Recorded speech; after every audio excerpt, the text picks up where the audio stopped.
Okay, so far we've spent a lot of time focusing on the sine and the cosine functions. Today we're going to have a look at the effect of the tangent functions. It is quite different. We can't just get from the sine and the cosine function to a tangent through simple translations or other transformations like we can for the other two, but it's still something we need to look at. So when we're considering the tan function, we can see the basic graph here, but let's just stop for a minute and look at this particular website together. So that's what we're going to have a quick look at. So here is our tangent function. Remember that the tangent is determined by looking at, here is our tangent line along here. So we've got a tangent that's been drawn that's parallel to the y-axis. If we find the angle subtended at the origin, if we continue that out past the circumference of the circle, further on to the value we're getting here, this vertical distance is giving us our tan value.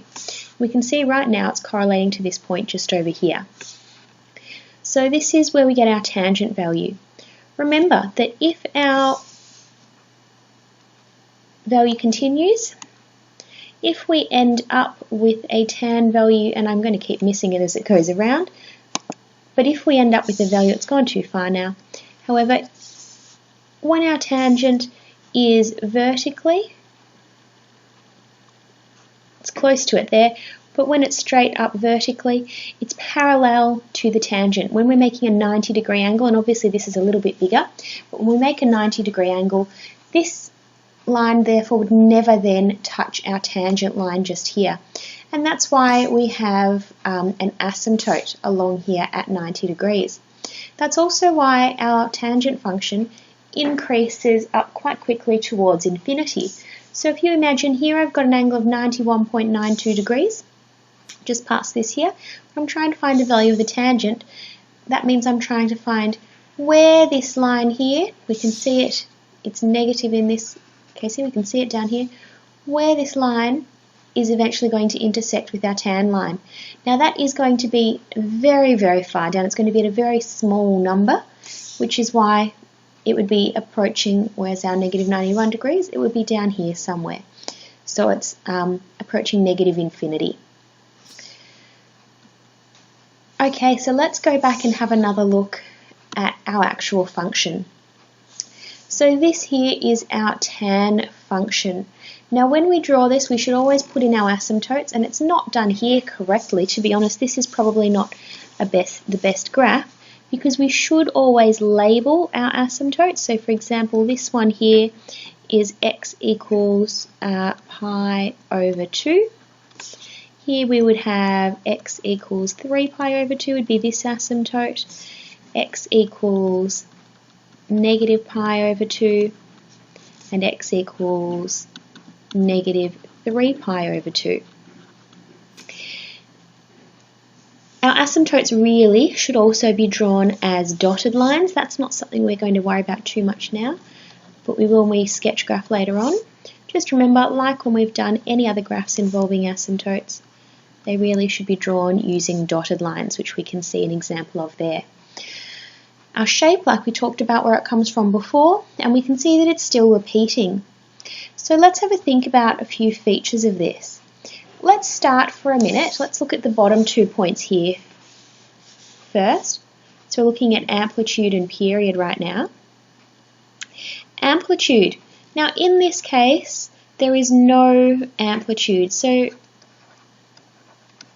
the reason for that is because we don't have a maximum and minimum value. Remember when we're looking at our sine values, the amplitude was defined as half the distance from the maximum to the minimum value. Now there is no maximum and minimum in our tan function, so therefore there is no amplitude. When we think about the period, we want to know how often it repeats. Well, we can see that from here, from half pi to 3 pi on 2, we've got one function, and we've got again the same repeating cycle happening here from negative half pi to half pi. So therefore our function's repeating every pi units in this case. the range, we can see it stretches from negative infinity down here all the way up to positive infinity. So our range is the real values. The domain, well, our domain's a bit tricky because we're missing all of these asymptotes. So we could say the range is the real excluding. Now, if I was just doing it for these points here, the domain would be excluding the values of negative 3 pi on 2, negative pi on 2, pi on 2, and 3 pi on 2. But the problem is that when we draw our basic graph, it actually continues on much beyond that. So we need some way of defining all asymptotes generally. But what we're getting here is we're getting a value of half pi on 2, 3 pi on 2, so that's 1.5 pi on 2. Then we'd get another one at 2.5 pi on 2, 3.5 pi on 2, and so on. So we're excluding out all values of n pi plus pi over 2, where n is an element of the natural, or not the natural numbers, sorry, that's a lie, because we can have negative values as well, can't we? N can be an integer. It can be a negative or positive whole number or 0. And our integer sign is z, where n is an element of z, the integers. So this is our basic tan function. Let's now go on and look at what this will look like if I were to perform some transformations on it. So we've got our basic transformations. These are things we've been through before a number of times. Now the value of a, like always, tells us how it's been dilated from the x-axis. Okay, dilated from the x-axis. Notice that this time it doesn't correlate to amplitude because we don't have an amplitude for a tan function. The effect of our negative and positive, like always, this will tell us if it's been reflected across the x-axis, because remember what's going on here, the negative and positive can easily be written over here with the y, it affects the y values, therefore it's being reflected across the x-axis. The effect of b here, that's our dilation, it's with the x, so it's affecting the y values. It's with the x, so it's affecting the x values, so it's a dilation from the y-axis. Now, when we have a dilation from the y-axis, this does actually affect the period. So our period, when we're putting that in here, let's put it in another colour so it stands out. The period of the general tan graph, of the basic tan graph, is pi. When we've got a b here with the x, that means that we need to multiply our period by 1 over b. So it means that our new period can be determined by finding b at pi over b. Now, if we're thinking about our other things here, the c, like always, this is nothing new. That's a translation along the x-axis.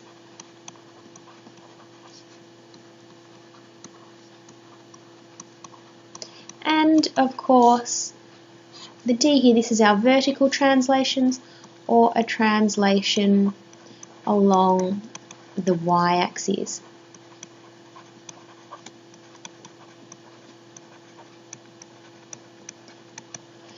Okay, so let's then consider our asymptotes.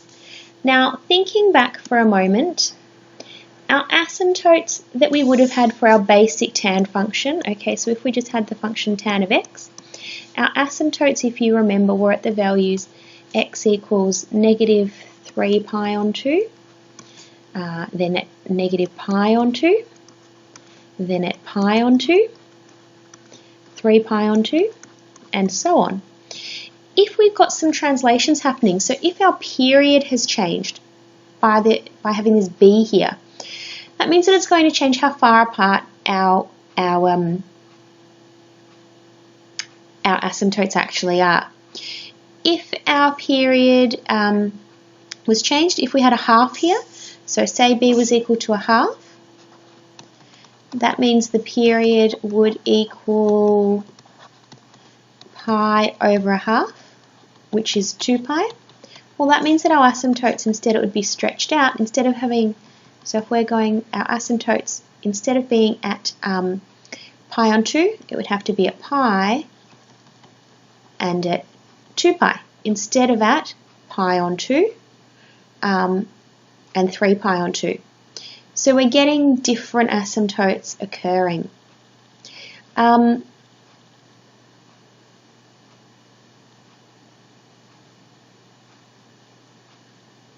So when we're working this out, when we're working out our new asymptotes, how this happens is that what we do to get our new ones when we've got a dilation is we're also going to divide by our value of b. So our asymptotes in this case would be like so, and obviously these would continue on in both directions. Okay, continue on to the left, continue on to the right, because there's infinitely many unless we're given a specified domain.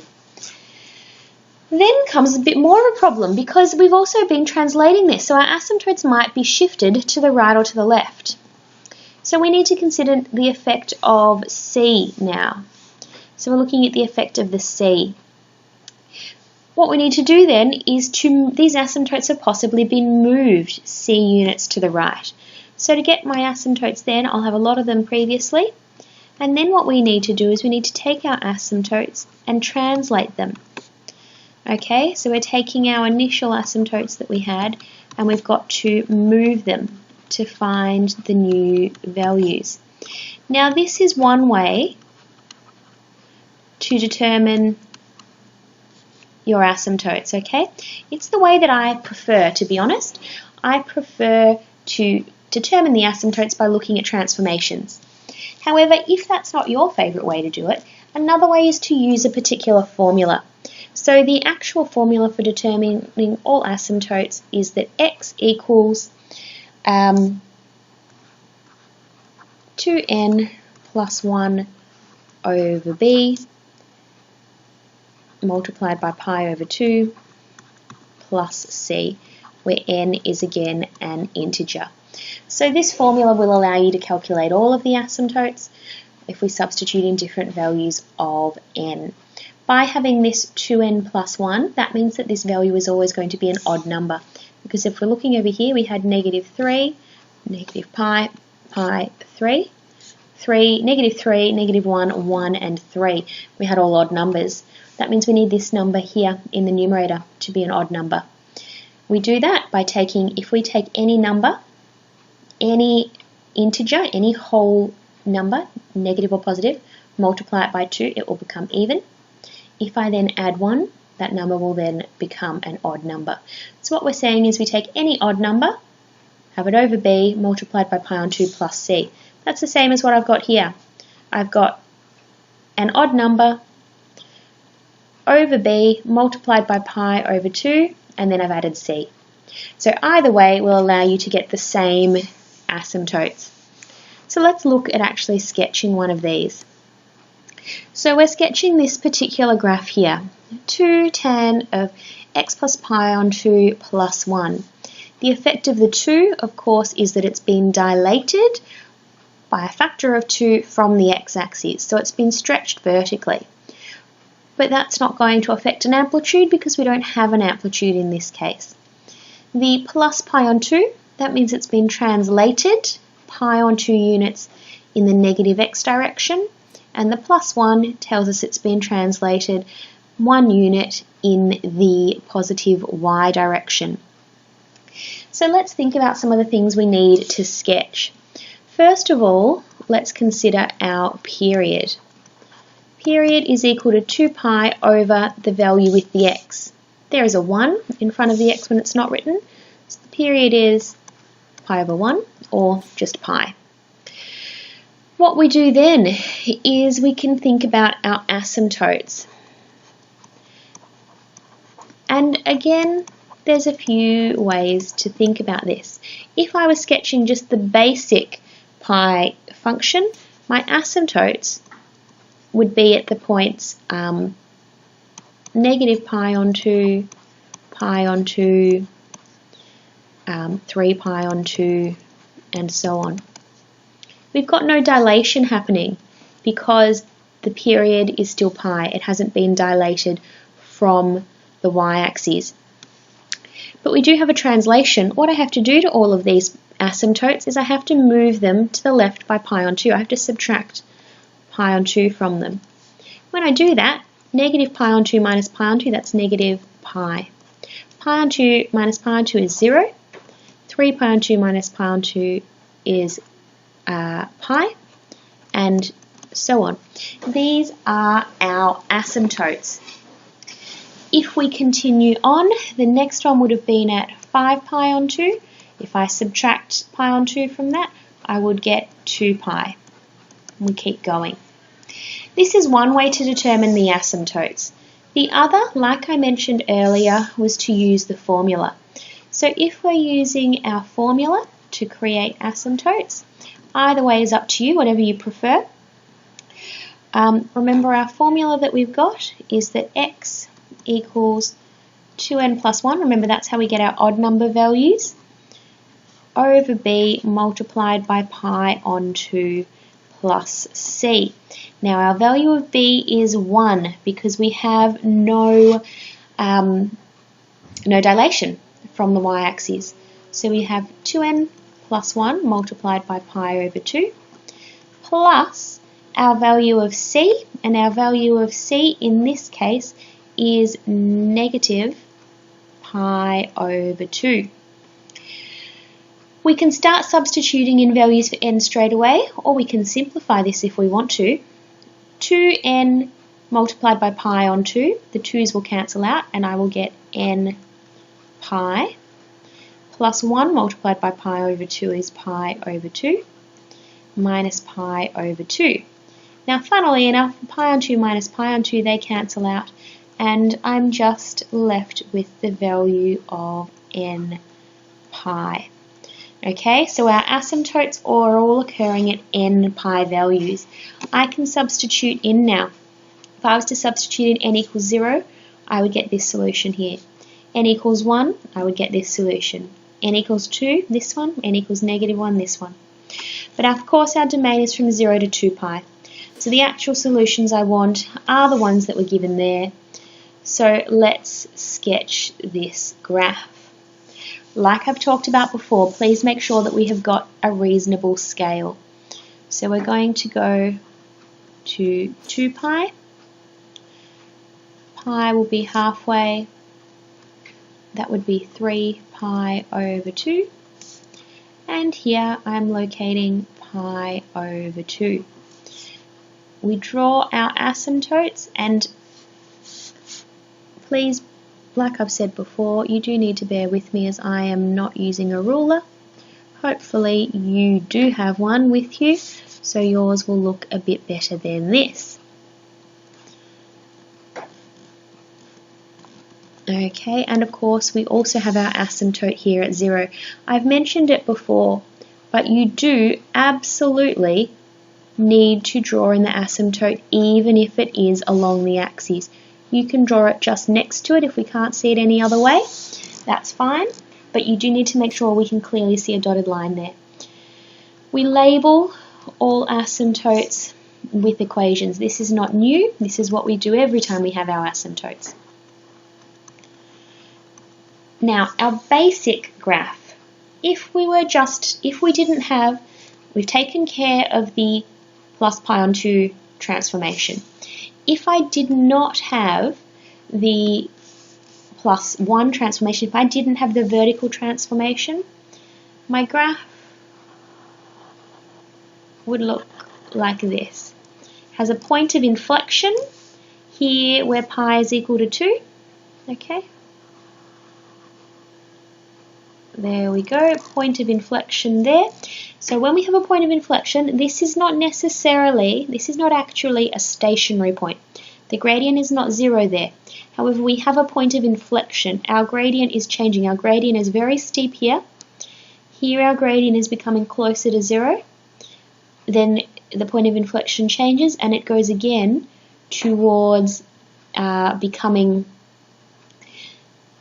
a large gradient again, very steep line again. So we've got a steep line, a gradient approaching 0, and a steep line again. Does not necessarily mean that the gradient is 0 at this point, okay? There is a difference between points of inflection and stationary points of inflection. But our graph's actually been translated up 1 unit. So let's get rid of that and draw our new graph when it's actually been translated up 1 unit. So if we move this up 1, that means that our new points of inflection will be occurring here, at this point, whoops, this point here, and also just here as well. Okay, so this is what it looks like. Now we know that we're going to have some x-intercepts. Unfortunately, they're not going to be nice values this time, but we can sketch to see, we will have some idea of what it will look like anyway. We have a point of inflection here, and it continues, whoops, continues upwards. Make sure it approaches the asymptote and does not veer away.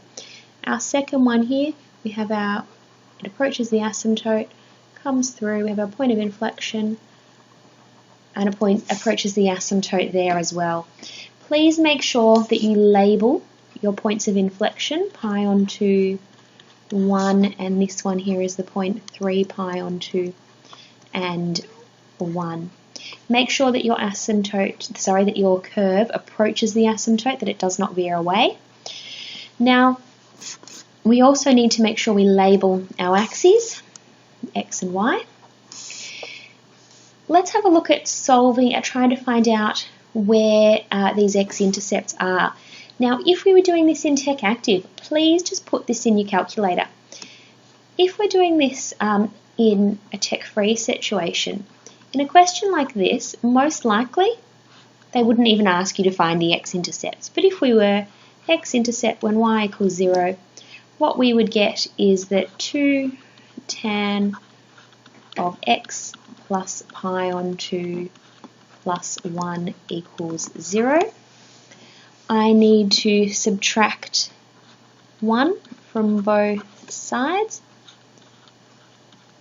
So when I subtract 1, there we go, negative 1.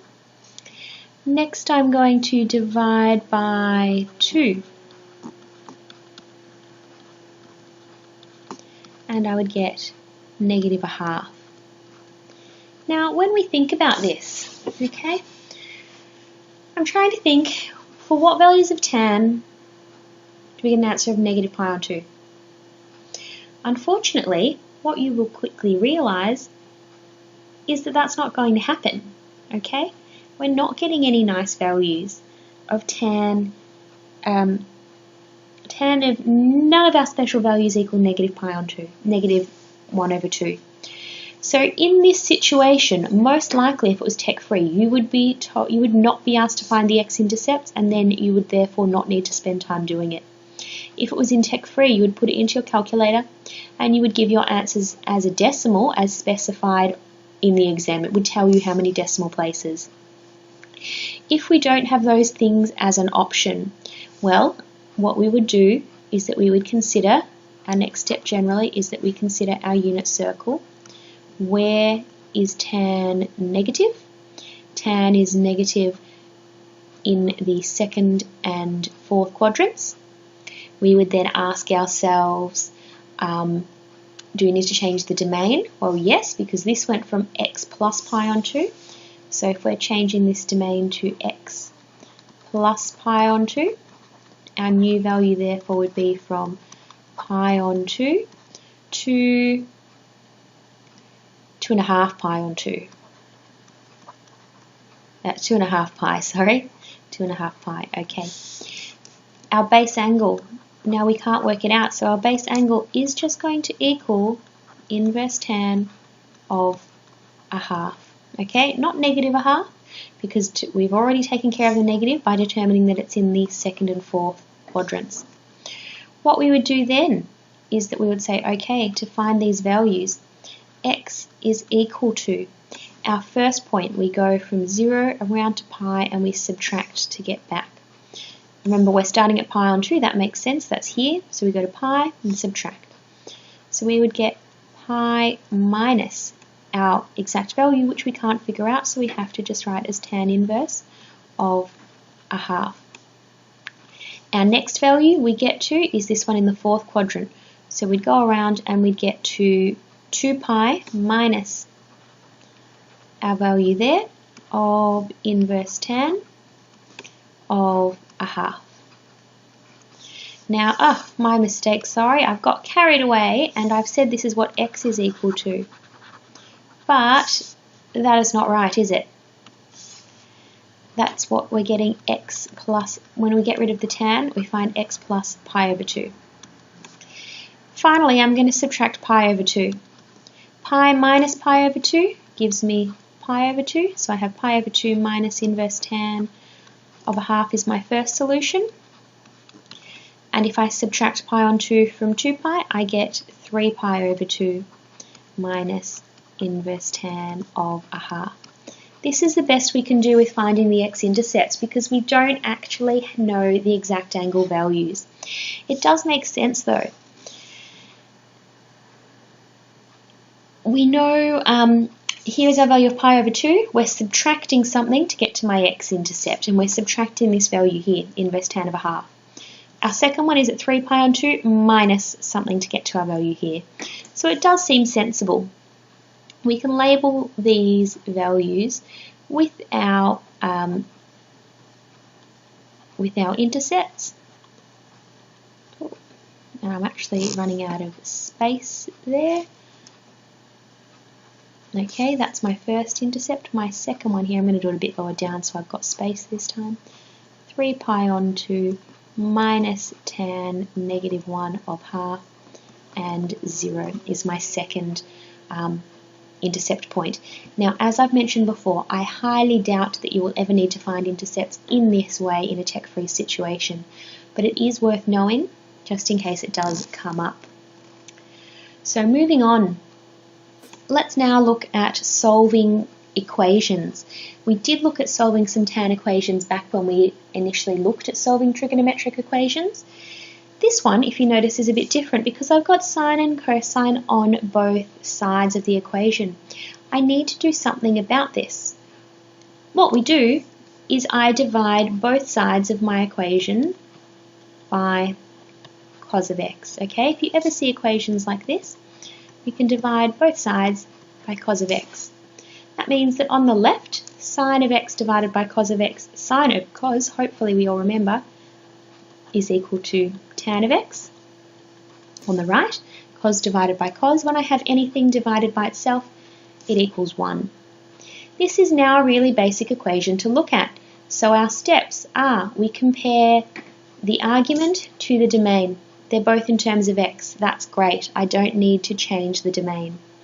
Secondly, we look at our unit circle and we consider which quadrants do we need to be in where tan is positive.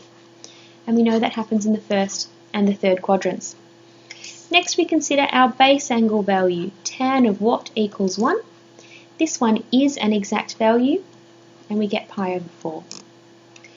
So, therefore, we now work out our solutions. X is equal to, we need to be careful about our domain, negative pi to pi.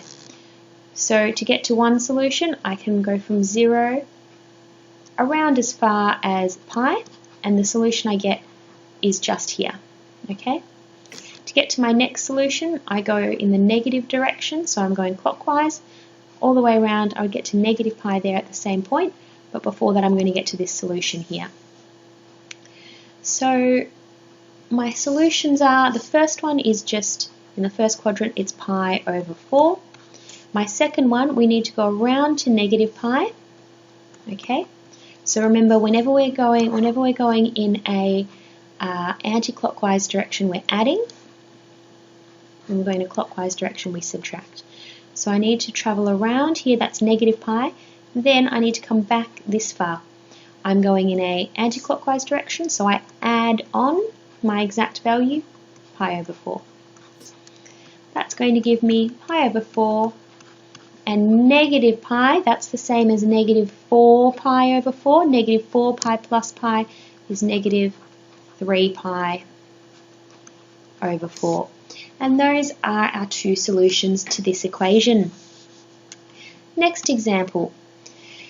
Let's have a look at this particular question. Now this was actually in a past VCAA exam quite a while ago now. This question was actually in an exam in 1999, so quite a long time ago. But it still has some good things to consider. So we can notice the same thing. When I've got an equation with sine and cosine on either side, what we do, like we did before, was to divide both sides by cos. This will only work if the argument here is the same, okay? You need to make sure the arguments here are the same. Because they are, when I divide, I'd get b of sine a of x. So I'm just going to show this here. I'm dividing by cos a of x equals square root of 2 cos a of x over, I'm dividing both sides by cos a of x. Now we know sine divided by cos, when these arguments are the same, that is what we need to be looking for, it's equal to tan. So we have b multiplied by tan of ax. The argument stays the same. Here, cos divided by cos, because we've got the same value, it cancels out, it's equal to 1, so we just get root 2. If I continue on, if I'm wanting to solve this, well, I could divide both sides by b, and I would get tan a of x equals root 2 over b. And here's where we strike a problem that you might perhaps have realised. We're told a solution of this equation is pi over 4. A solution, one solution. So we could see what happens if I was to substitute in a value of pi over 4. That means a solution means that the value of x, so that means that x can equal pi over 4. That is one value. That x is equal to pi over 4, that's one of the possible solutions that will satisfy this equation, that will make the left side equal the right side. Problem is, it doesn't help us overly much because we've got two unknown values here. However, this is multiple choice. So in this case, this is where we make use of what we've been given. We're told that a has only two possibilities. Either it can be equal to 1 or it can be equal to 3. So let's start by considering the option if a is equal to 1. It's a possibility. We're told it's a possibility. That means that I would get tan of x equals root 2 over b. Now we're told that x equals pi over 4 is a solution. So I can substitute that into my equation. I would get tan of pi over 4 is equal to root 2 over b. Tan of pi over 4, this is an exact angle value that you do all need to know. Tan of pi over 4 is equal to 1 over root, no it's not, sorry, that's the other way around. Tan of pi over 4, I need to know my exact values better, is just equal to 1, of course. So tan of pi over 4 equals 1, so we get 1 equals root 2 over b. I can multiply both sides by b. b equals square root of 2. So when a is equal to 1, b equals square root of 2. That's giving me this option here. That's not right. When a is equal to 1, b is definitely not equal to negative root 2, and this is not correct either. Let's check just to make sure. It's always best to consider all options rather than just going on ahead. So how about we consider the option if a was equal to 3? That would have given me the equation tan of 3x equals root 2 over b. Okay, so I'm substituting 3 in here instead. Again, we've got a solution. We know that x equals pi over 4 will satisfy this equation. So I can substitute that in there. And I would get tan of 3 pi on 4 equals square root of 2 over b. When we're working out tan of 3 pi on 4, remember we need to consider our unit circle. So what we're looking at here, tan of 3 pi over 4, that's going to put me here in the second quadrant. In the second quadrant, tan is negative, So we're going to get the negative version of whatever would happen in my first quadrant of negative pi over 4. So I get an answer of negative 1 is equal to root 2 over b. When we solve this, multiply both sides by b. Negative b equals square root of 2. So, oops, sorry everyone. So that means that b is equal to negative square root 2. Let's have a look. Is this one of the options? If D is for option D, if x equals 3, we're getting an answer of square root of 2. That's not what I wanted. If x is 3, I get an answer of 1 on root 2. That's not what I wanted. So the only possible answer here is our option C. Our final example that we're looking at for today, we've got our tangent graph shown here, and we're trying to determine which rule this could be. I do suggest you pause the video and have a go of this yourself. It's a good idea. If we're looking at this now, if you're back with me again, the first thing that I would recommend doing is considering the period. Remember the period, this is one cycle shown from here to here. Okay, so the period would be equal to pi over 2. Now, we've got our period. What we need to do then is to consider what this actually means. Remember the period generally, how we work out the period, is that we say the period is equal to pi over n, which is our value with the x. Comparing these two equations, it can pretty clearly be seen that n is equal to 2. So that means our options are option C, which has a 2, option D. So E is out, B is out. B would have had a period of pi, A would have had a period of pi as well. E with an n value of 1 over 2 would have given us a period of 4 pi, which is not what we can see. Then we need to consider our translations, and luckily it's already been factorized for us because we need to have coefficients of 1 here with our x in order to determine translations. In our original graph, we always have a point of inflection here at the origin. Okay, so our basic tan graph would have had a point of inflection there. This point has been translated. We don't actually know. Has it been translated to the right pi on 4? Or has it been translated to the left pi on 4? Either way, it definitely hasn't been translated by pi over 2. So D is out, which gives us option C as our correct and final answer. Okay, so that's all that we're looking at for today with our tan graphs. Have a try of the exercise yourself. Make sure you come with any questions in so we can go over them in class. Thank you for watching.